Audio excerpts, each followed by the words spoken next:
তুমি তো সেদিনই মরেছ। মোহাম্মদ জহিরুল ইসলাম বাদল।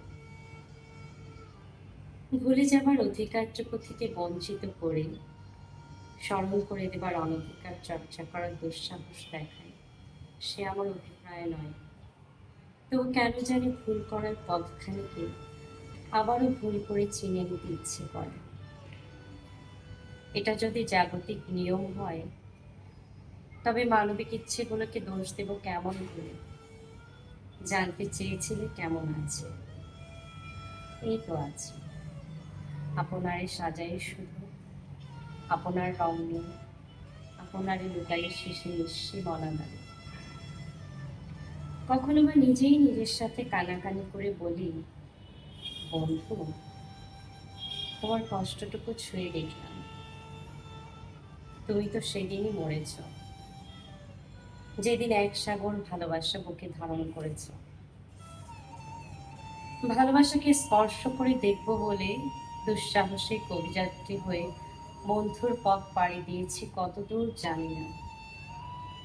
শেষে দরজায় কড়া নাড়তে গিয়ে ভেবেছি, যেটুকু পেয়েছি পাছে সেটুকুই হারাই কিনা। আজ বুঝতে শিখেছি, ভালোবাসা আর ভালোবাসা শব্দ দুটো বাজারে ক্রয় বিক্রয়যোগ্য কোনো পণ্য নয়।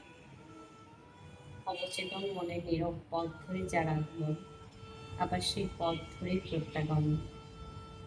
তবু আলোলায়িত প্রত্যাশার আনুভূতিক শিকল টেনে নির্ঘুম লক্ষ্মী পেঁচার সনে মিতালি পেতে খোলা জানালার পাশে বসে কিছুক্ষণ,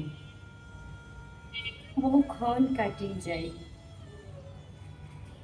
একে যদি বলে ভালোবাসা, তবে ভালোবাসি শব্দটির এত বাধা কেন?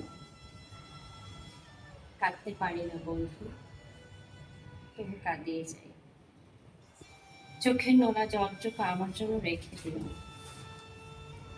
ভুলতে পারবে না বলে ভুলতে চাইনি, তাই বহুদিন পর হলেও আমার একটু লিখে পাঠানো তোমার বিরক্তি ভরা এক বছর অনুভূতিকে বরাবরের মতো। এবারও স্বভাবস্বরূপ ক্ষমা প্রার্থনা।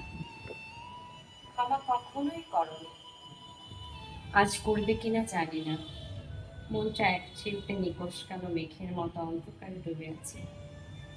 তাকে দূর করার জন্যই এই অবৈধ প্রয়াস। এতে লাভটা আমারই বেশি, ক্ষতির পাল্লাটা এ পর্যন্ত আমার দিকেই বেশি ঝুঁকেছিল। কিন্তু আজ একটু স্বার্থপর হয়ে গেলাম, অবচেতন মনে নীরব পথচারী।